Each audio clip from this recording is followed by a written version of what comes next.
Cleokins. Welcome back to my channel. My name is Paige and I'm here on YouTube sharing my life and touching on topics like minimalism, slow living, simple living, plant-based eating, veganism, conscious living, intentional living. Yeah, I just love talking about that stuff. So today I wanted to talk about something that I've been seeing online, and it's this trend, and it's why I choose to live a boring life. Now, I can see how that's a very clickbait title. And although I do enjoy like listening as to why people feel like they choose to live a boring life, I don't think it's that simple. So I feel like it's really important to define what boring is, because I feel like also the term can be kind of subjective. So according to Webster's dictionary, boring means causing weariness and restlessness through lack of interest. It's not that I desire to not have interest or have my days be dull and lackluster. What I desire is just the opposite from chaos. Actually, let's find out what the opposite. What's the antonym for chaos? Order, system, orderliness, plan, method, pattern. Interesting. So I do like having order. I do like creating plans.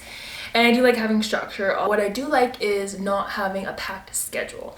I like having downtime. I like having buffer periods is what I call it, because I'm somebody who gets very overstimulated. And this world that we live in, it's very overstimulated. And if you are an HSP like me, which means highly sensitive person, and an empath, which you can be both, they're not exactly the same thing, it can be really difficult to live in our society when everything's dictated by how much one can do, the go, go, go mentality, the hustle culture, constant scrolling, doom scrolling, constantly being stimulated. Like, whew, even talking about it, I feel heavy. Like, I feel like this weight on my shoulders. Like, yeah, it's not how we should be living.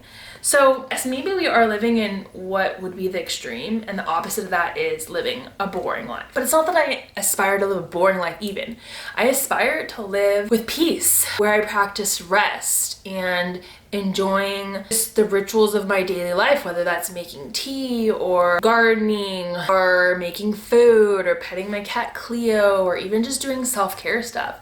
I just really want to savor and relish those moments where things don't have to be rushed, because I feel like everything is so rushed.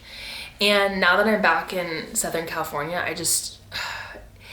it is so crazy how the energy just buzzes. Like, there is so much excitement to it. And I can see why people love living in places like New York, because they're just excited and like fulfilled by that type of energy. And that's totally fine. Not everyone's the same. Coming from living in Idaho for about 7 months and then moving back to SoCal, like, oh my gosh, like I was just so amazed by how different things were. And it wasn't even things that I thought would be different, because I was just so used to one thing that I slowly developed new ways of being and new habits in another location that did things differently. And then coming out of that, going back to where I, have spent most of my life being here in Southern California, like there's just certain things that I was like, whoa, have I really been doing this for this long? And it just took me now, like this experience, to realize that. And I remember, for instance, when I started driving in Southern California, I was like, did something change? Like, did people get more aggressive, or did I miss something? No, I didn't, because that's just how people drive in Southern California.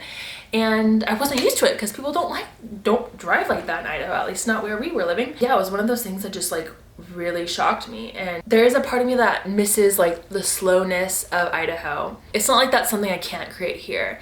And being intentional and conscientious with my life and my choices and my habits, and my space, like that's what gives me the power to consciously choose to slow down and choose rest over productivity, choose simplicity rather than complexity, choose day filled with nothing rather than a day packed with a ton of things. And yes, it takes time figuring out a balance. I'm not perfect. Like, I still have a lot of responsibilities. I aspire to live a life that isn't as stressful and chaotic and pressurized. And I think we can all aspire to be like that, or all choose certain habits that we can do every day to create that type of life that we want. For instance, minimalism. Like, I think that has been such a huge blessing in my life because I'm not constantly surrounded by clutter and what I see as energetic chaos. I have just more simplicity and structure and comfort even in my surroundings, so that I can not waste and drain my energy focusing on the external and work on the internal. Does that make sense? I feel like I could expand on that in a whole other video. Minimalism means so much to me and has been a huge part of who I am, and it's just a fun topic to talk about, which is why I'm here talking about it to you guys. So yeah, so it's not that I choose to live a boring life or even that I aspire to live a boring life. I choose to live a life centered around simplicity and intentionality and nature and peace. I sound like such a hippie. But really, I choose to live a life that is maybe unconventional to a lot of people in the world who live in civilized countries. I choose to honor cycles. I choose to honor boundaries. I choose to honor my body and its inherent wisdom. And I choose to just live in a way that feels good. And yeah, that might be different for everyone, but for me, what feels good is not rushing all the time and getting stuck in that hustle mentality or feeling the need to grind all the time and neglect self-care. That doesn't feel good. Yet we've been taught otherwise because we do live in a patriarchal society, which again is a whole other topic in and of itself. There's this awesome quote that I love that I have found on a tea bag, like the little tag for a tea bag. It's by Laird Superfood. I think that's how you say his name. Nature does not hurry, yet everything is accomplished. Ain't that the truth though, right? Like, nature's such a great teacher, and she can teach us to honor cycles, like I was saying, and respect the ebb and flow of the natural order of things, and it's beautiful. And I feel like the more we mirror nature, the more peace we'll have in our lives, because we are inherently beings that come from the earth. Well, that's all I gotta say about this topic for now, at least. I hope you enjoyed this video and topics like this. If you have any other topics you'd like me to touch on that you are interested in, that you feel like I'd be interested in, please leave a comment down below. I love hearing from everyone.